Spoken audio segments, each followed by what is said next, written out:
then internalized stuff being passed around, people sexually violating people in the case of R. Kelly and other folks.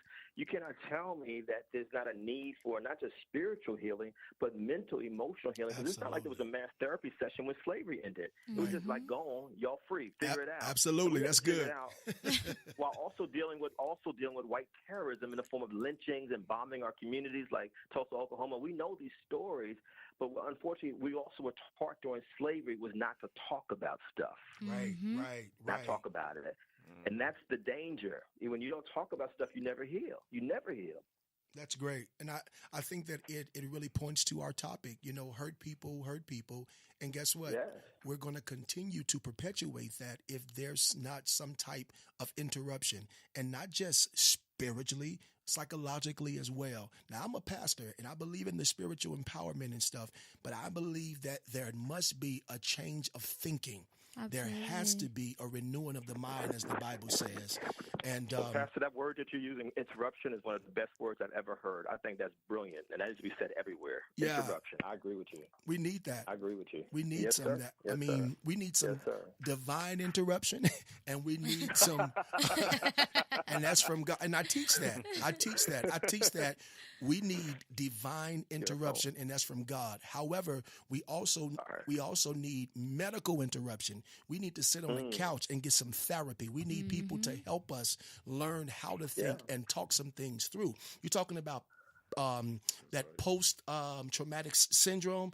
I believe every African African American should be treated, compensated for that. I'm serious. I mean, because of what we have daily experience. Absolutely. And so, this conversation has helped me. It has, because I can go and approach a body of congregants and give them a different perspective, because now I don't see this literally as an R. Kelly issue. However, he has issues. But he's a victim of the system. It's bigger than that. It's a teaching moment now. I can bring awareness to families and communities and say that, hey, we need to educate ourselves in a greater way and really get to the root problem of things. This has been good. And even in these communities where, of course, poverty is not going to be fixed overnight.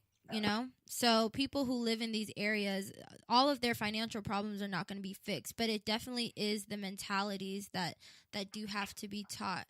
Because like in this situation, even if you're in this impoverished state, there has to be somebody to teach young girls signs, to teach young men how to treat young girls, to teach family how to be family but not protect predators. Absolutely. To teach things like that. Tell on the Uncle Bobby needs some help. Yeah, enough of this hush hush. I mean, I still have friends whose families are well off, but they don't go to the doctor. Like, they will not go to a doctor until you see a bone. Right. And don't even talk to me about therapy. You're fine. You'll get over it. Cry it out, And it's like that type of mentality. Just walk it off. Right. Just walk it off. Absolutely. Right. So it's really not even in impoverished places. It's everywhere. That's it's part of our culture.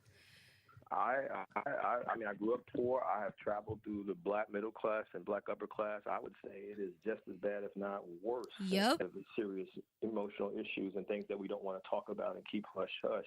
Absolutely. And it's to our detriment. She's right. It's to our detriment. Well, listen, guys, this has been a very loaded conversation, and I'm sure that we have not scratched the surface on anything, but we have passed on and we've conversed and we've dealt with some great information. Brother Kevin Powell, man, thank you so much, man. So powerful. For your information and everything that you've shared, man. Absolutely. Well, praise be to God, and I learned a lot from you all listening. I just want to thank you for having me to be a part. This is what we need: civil conversation. We can agree to disagree on things, but we don't have to hate each other. We can still love each other. That's what I appreciate. You know exactly. And indeed. And Kevin, we certainly hope that you will come back and join us. Yes, we need a part two. We would love to talk about some other hot topics and have that candid dialogue, and we just really appreciate it, and we really appreciate the issues that you raised today. Yes. Conversation. Thinbad, what's your position, man?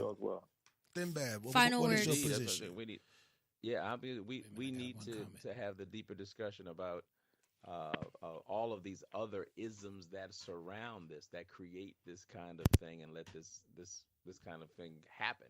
Yeah. And stop turning the blind eye, and continue to just kind of, protect this community. This is what we need to do. As you said, interrupt the foolishness.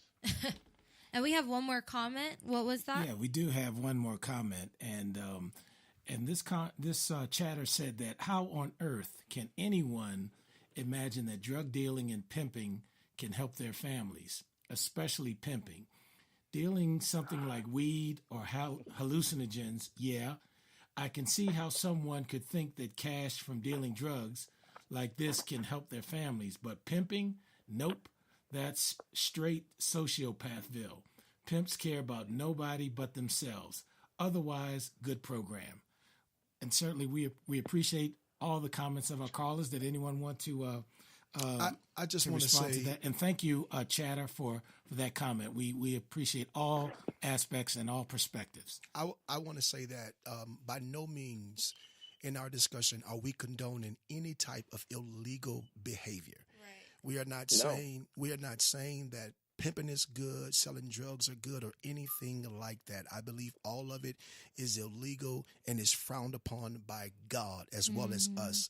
I think we use that as an example of a mentality that some individuals embrace because of what was done to them.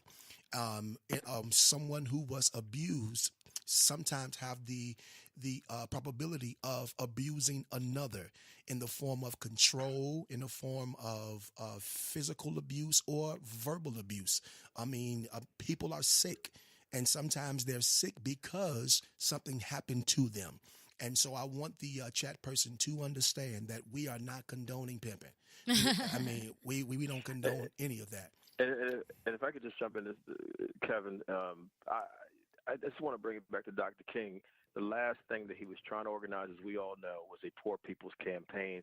Dr. King was very clear that if, what does it matter that you can sit on the bus, anywhere on the bus now if you have no money to get on the bus? What does it matter you can sit at the lunch counter if you have no money to buy a sandwich? And so we also have to, we have to have a real conversation about poverty. No matter where I go in the world, and I've been tremendously blessed in my life, I still see the world through the eyes of folks who come from the bottom. And I just think, even when I hear politicians, mainstream politicians talking about the middle class, I'm like, all these issues we're talking about, a lot of it are class issues, and we got to be very, very, very inclusive of everyone and understand that we're not going to have a critique of poverty and how it perpetuates everything that we're talking about. This the legal behavior, what some people consider immoral behavior, et cetera. It's all what the pastor said. There's a root cause for all of this stuff, and I believe a lot of it has to do with the economic structure that we live under, where a very small percentage has so much wealth, and the rest of us are just struggling. And if you're poor, you're really struggling. When you're really struggling, you're going to prey on each other. That's what ends up happening. That's good. That's good. Mm-hmm. That's good. And you really don't care about someone else. You try to do what you need to do so you can get by. And it's the survival mode. And I was saying, and I want to stress that, it's a survival mentality. And when you're in survival mode, listen, by all means necessary, you will do what you need to do to get by. And that's what we were talking about. So, and just to clarify, because I'm pretty sure that derived from what I said. And when I said that as a means of providing, I think people forget that pimping doesn't always mean like you having all these girls. Like, pimping can be used the same way as selling drugs is used. It's just making profit off people instead of substances. Understood. So, I understand the ego and the mentality behind it, but at the end of the day, money's money. People make money in crazy ways. So, yes, but by all means, not condoning it, but just to reel it in a little bit and explain. Well, this has been a great discussion, guys. It is very obvious that hurt people can hurt people. The allegations and stories we have heard this evening are dreadful and hurtful.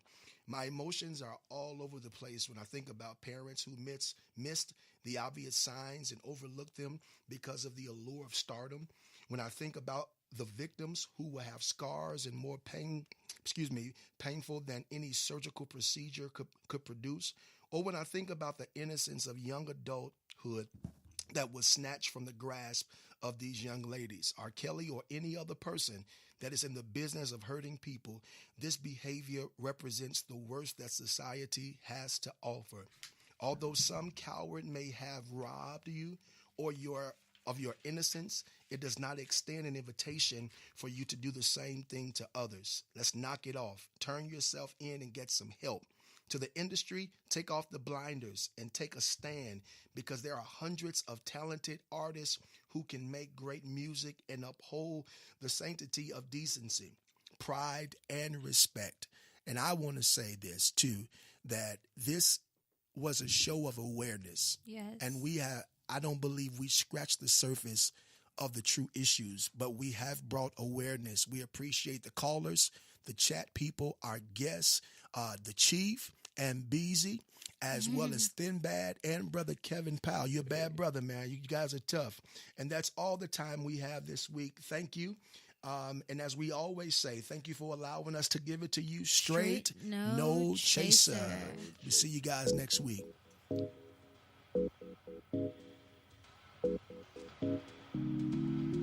You've been listening to Straight No Chaser. So join us next week for more hot topics. And also, you can always catch us on Facebook, Twitter, YouTube, and of course, iHeartRadio.